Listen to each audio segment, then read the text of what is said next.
You are watching KAVU 5 News Now weekends at 5:30. Good afternoon and thank you for joining us. I'm Karina Garcia. Time to talk weather on this Sunday night.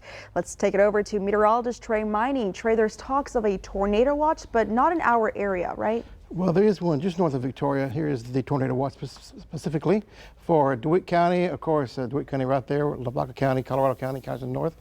Currently, everything pretty much on the quiet side, but the elements are there. A lot of humidity, a lot of wind shear in the levels of the atmosphere. So that means the potential for severe weather is there. This goes into effect now, and expires at 9 o'clock this evening. So we've got a long time to watch it. Nothing out there currently, as you see here on the current radar, except a few rain showers north of Victoria. But the ingredients are right for maybe some severe weather coming on through. We'll take a look at the details on that a little bit later on. Karina? Trey, thank you. And keeping on that weather trend, over in Corpus Christi, high water is reported to be reaching the sand dunes. Nueces County now issuing a coastal flood advisory for the area. A disturbing story out of Houston. A man has been arrested for putting his genitals in restaurant food and possession of child pornography. Court records show he possessed between 100 to 499 images of children younger than 10. The details of the accusations made against 27-year-old cook Othello Holmes are frightening and disgusting.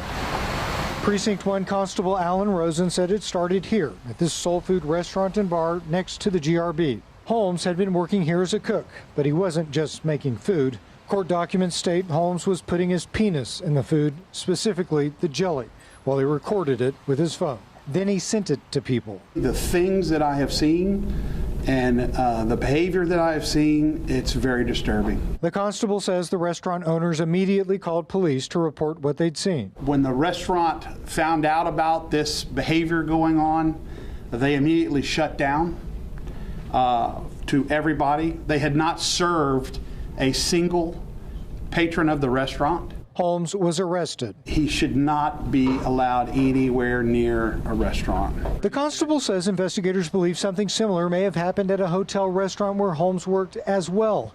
But the constable says Holmes's crimes didn't stop there. He bonded out of jail for the Class B misdemeanor indecent assault But we kept investigating this person, and boy, I'm glad we did. The constable says his investigators got a subpoena for Holmes's phone. And we found some really horrible things on his phone. We found child pornography, and we are fearful that he potentially may have, and at some point, molested young children. Investigators tell us Holmes had thousands of photos and videos of child pornography. Court documents state that some of them appear to have been taken somewhere else and saved to Holmes's phone. All of them with kids under 10 years old. Some of the children were infants. Others investigators say Holmes filmed on his own with young children. Now they're focused on finding out the identities of the kids in the videos. And they also want to know if there are more children out there. A major motor vehicle collision in San Antonio left 5 people hurt early Saturday morning. Authorities say the accident happened around 2:30 a.m. on the city's west side when a white Camaro and a minivan collided head-on. Police say the impact resulted in serious injuries for 3 people in the Camaro, and they were transported to the hospital in serious condition. The intersection was closed for several hours while crews cleared the scene. The EPA recently set new limits on the toxic chemicals used to make everything from nonstick pans to firefighting foam. To learn how to protect yourself and your family, read this Texas Tribune article found on our website, crossroadstoday.com. A heartwarming story unfolded today on Navarro, where a lemonade stand caught the attention of many locals. 6 years ago, Colin Kindall battled leukemia, but today the 10-year-old stands as a survivor, having overcome the disease. To commemorate this victory and give back to those battling cancer, Colin and his family organize a lemonade every year on the anniversary. So all of our money raised this year will go to 2 individuals. One is a 1-year-old little girl named Whitney who's battling leukemia right now, and another lady by the name of Laura who's battling metastatic breast cancer. Well, it was really hard for me when I had cancer, so I just wanted to make it easier for some people. In a show of resilience, the lemonade stand on Navarro drew crowds today, capturing the spirit of the community. Victoria residents will vote in the Board of Trustee race for District 2 for VISD. On the ballot is incumbent Bridget Marshall. In July of last year, she was appointed to District 2 trustee. Marshall is the Victoria College Department Chair of Humanities and serves as an English instructor. She says she will use her 2 decades of education experience for this role. And Marshall faces Andrew Rokovich. He's a local project manager. Rokovich once served as president for the Victoria Young Republicans. In March, he was under fire for a social media post that many deemed as anti-Semitic hate speech. Rokovich apologized and says the post was poorly thought out. Rokovich wants to ensure inclusivity and representation for all in the community. In Victoria County, residents will vote for 1, 2, or 3 of the candidates for Board of Directors in the county's Drainage District number 3. On the ballot, Justin Leah, Ryan Pelcher, Candy Markle Beck, and Wayne Leah. And now in the race for Victoria's District 3 City Council seat, we have April Butler running against Woodrow Wilson Wagner II. Butler is a local business owner. One of the issues she wants to address is retaining first responders. Butler was born in Amarillo and has been part of the Victoria community since 2003. She attended Texas Tech University, and Butler says she has a plan to increase pay for first responders without raising taxes. And Butler faces Woodrow Wilson Wagner II in that District 3 race. He says he has a track record of advocacy and desire to give back to his hometown. Wilson Wagner's primary focus, if elected, is to give first responders better pay to prevent them from leaving Victoria. Wagner says his experience in government will help him find solutions for the city. And Victorians will vote for 1 or 2 candidates for Board of Directors in the County Water Control and Improvement District number 1. On the ballot, Robert Cardenas, Devin Wallace, and Robert Montalvo. And don't forget, early voting for the May 4th election continues Monday at Victoria County's Dr. Patty Dotson Public Health Center in Classroom A. The polls open this coming Monday and Tuesday from 7 a.m. to 7 p.m. So far, 1,242 people have showed up to vote for the May 4th election. Alrighty, grab your cell phone and scan this QR code. This is our quick response code to download the Crossroads Today app. Watch us anytime, anywhere, and get breaking news alerts and vote in our viewer polls. And you can learn all about our ongoing contests, submit news tips, videos, and photos. Stay with us. AI seems to be the way of the future. Coming up on 25 News Now at 5:30, how it helped in a murder case. A tornado watch is still in effect north of Victoria, which does include Cuero, Hallettsville, and counties north of I-10. So we're watching severe weather potential tonight. On the outside currently, it is pretty quiet, thankfully, with a few rain showers and maybe a rumble of thunder near Hallettsville. But will things increase later on this evening? We'll take a look at the weather model coming up.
The number of measles cases in the world doubled from 2022 to 2023.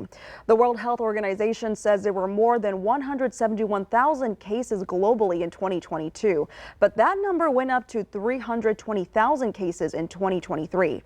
Almost half the cases have been in Europe, and technically, measles was eliminated from the U.S. in 2000, meaning there was no spread within the country. But as of this Friday, the U.S. has had 128 cases this year. So here's your beer poll this afternoon. You can scan that QR code right there on your screen to vote. The question is, are you up to date on your vaccines?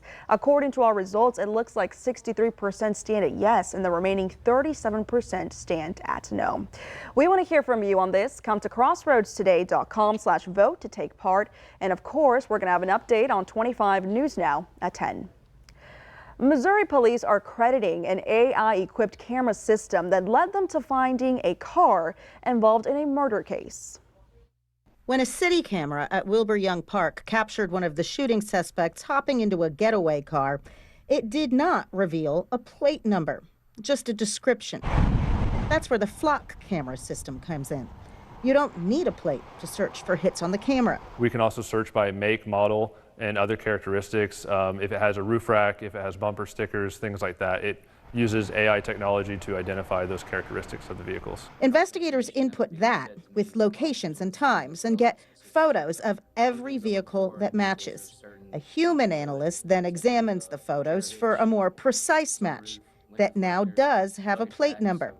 They can then put an alert on that vehicle to get a ping when it's spotted. That's what happened in this case. Court documents show a sergeant, quote, used the Flock camera system to identify the sedan. 2 days later, another sergeant, quote, received a Flock hit on the Chevy Cruze. The patrol sergeant then responded to the area to look for it nearby and took the driver into custody. It's super helpful. We use it, constantly during our investigations. For those who are leery about being watched, Blue Springs police made this clear. It's an investigative tool only. This is not live monitoring. This isn't for traffic citations or red light tickets. These capture snapshots that are stored for 30 days, and we have to have an investigative reason to search for a vehicle.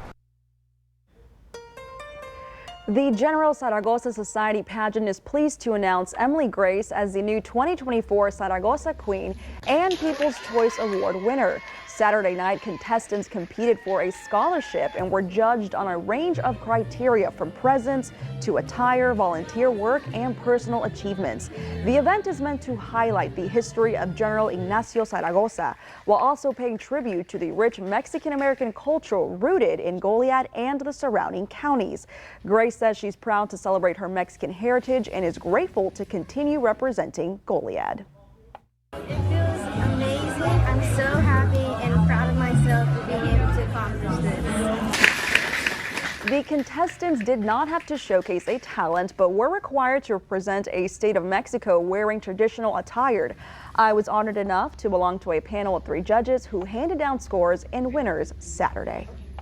Now, for more on today's news stories, come to crossroadstoday.com.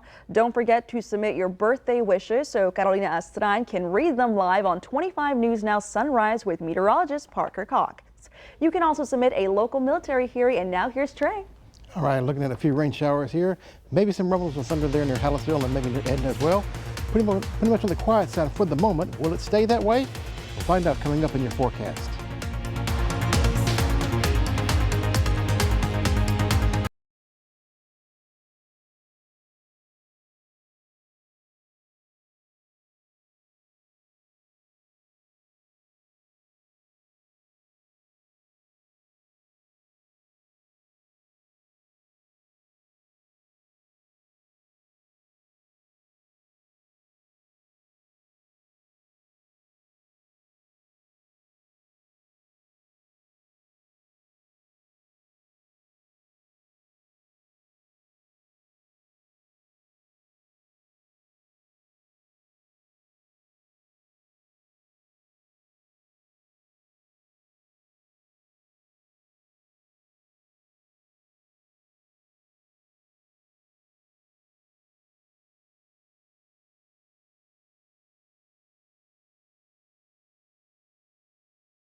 And good evening, everyone. Trey Mining here. 80 degrees on the outside. Still have the cloudy skies in place. And the winds, well, near 20 miles per hour currently, bringing in that tropical moisture. 85% humidity, so definitely on the humid side. And north of our region, well, north of Victoria County, I should say, it's not here, but displayed on this map, but it's there. Tornado watch in effect from Cuero area, DeWitt County, Lavaca County, and counties to the north until 9 p.m.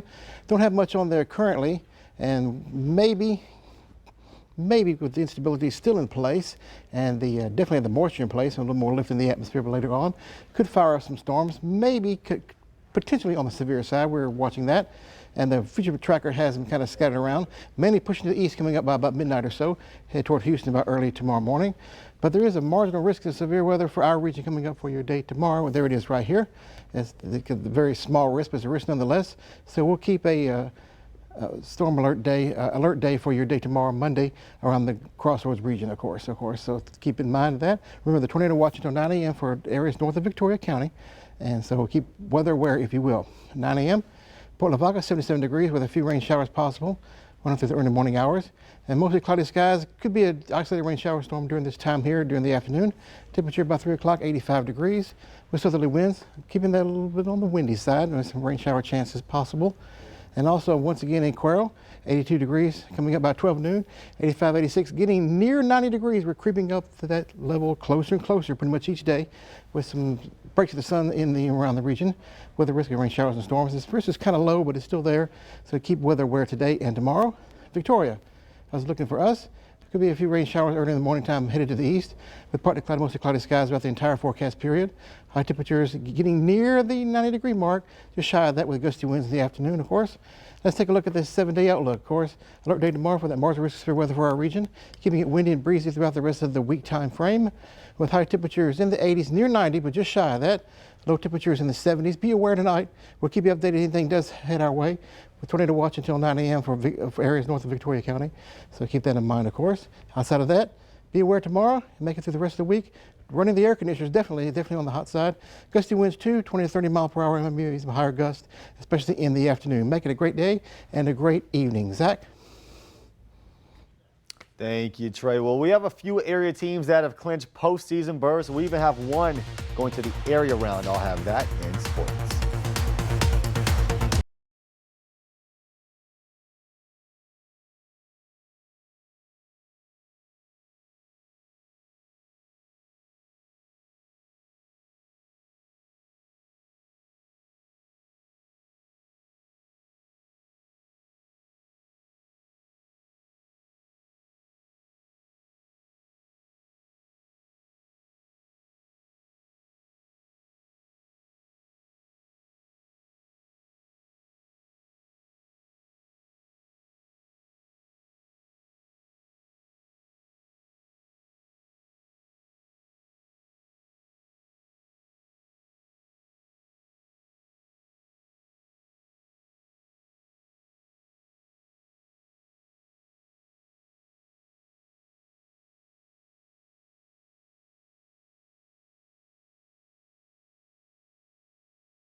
As of yesterday, the NFL draft is complete, and we all know we've got two Crossroads superstars who have found new homes. Yesterday afternoon, Cuero's Jordan Whittington got the call that he will be an LA Ram. He was drafted 213th overall. A star player like Whittington could be an absolute steal for the Rams, falling down to the 6th round. In Texas Longhorn history, Jay Witt ranks 12th all-time in Longhorn history in receptions and 14th in Longhorn history in receiving yards. And that other Crossroads star to be drafted, we were there Friday night. And with the 46th pick in the 2024 NFL Draft, the Carolina Panthers select Jonathan. Yeah, so Jonathan Brooks had his draft viewing party in Hallettsville, packed the house, and there was pure excitement when the star was selected 46th overall by the Carolina Panthers. He nearly led Hallettsville to a state title in 2020 when he was Mr. Texas football. Now the Panthers have a great young running back as they try and build around Bryce Young. And while it was a big weekend for some Crossroads football stars, out on the baseball diamond, Victoria East with a chance to win their best-of-3 series. It was tied at 0 after 1, but Victoria East able to put up a 4 spot in the second inning. They go on to win Game 2. Final score 7-0 over the King Mustangs. And we see some celebration right there, but here's the final out. After the highlights, Victoria East, after a crushing defeat last year that Coach Coley said hurt and it ended their pursuit for the postseason, this had to feel good getting over that hump this year. They piled on each other on the diamond in Corpus, and we also had another team make the postseason, that being Victoria East softball. They just made the postseason for the first time in 10 years, and they made more school history, winning the by-district round over Laredo-Nixon. Coach Buck said in Game 1, they were down 5-1 in the second inning, rallied all the way back to win. They obviously carried that momentum into Game 2 because they won 17-7. They will get Harlingen South next up for the area round. The Victoria West Warriors have had quite the turnaround. They only won 2 district games all of last year. They won both games in their 3-game series. Head coach Jay Perez has these guys playing very confident ball. They followed their Game 1 beatdown of Carroll with another big win. Final score 8-4. Like I said, they win that best-of-3 series. Now we wait to see who they play next. Back to the Houston Texans. So they had a very scary situation. Receiver Tank Dell was said to be an innocent bystander at a club when he was shot. Now the wound is minor. 10 people in total are recovering. All 10 injuries were not life-threatening. Reports say Dell has actually since been released from the hospital. And just final in Mexico City, the Houston Astros with their first sweep of the season. They won 2 games in a row. Shocker, beating the Colorado Rockies today. So they are now 9-19. They get the Cleveland Guardians on Tuesday. Don's been telling me it's just April, not to panic. Hopefully this 2-game winning streak becomes much more. That is it for your sports. Karina, back to you. Thanks, Zach, and stay with us. Coming up, a family of cats saved from Friday's flooding in North Texas. This story and one last look at your weather next.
We want to invite you to experience our digital streaming service, Crossroads Today Plus. You can find it on your connected TV through Amazon Fire TV, Roku, Apple TV, and Android TV. Just search Crossroads Today Plus.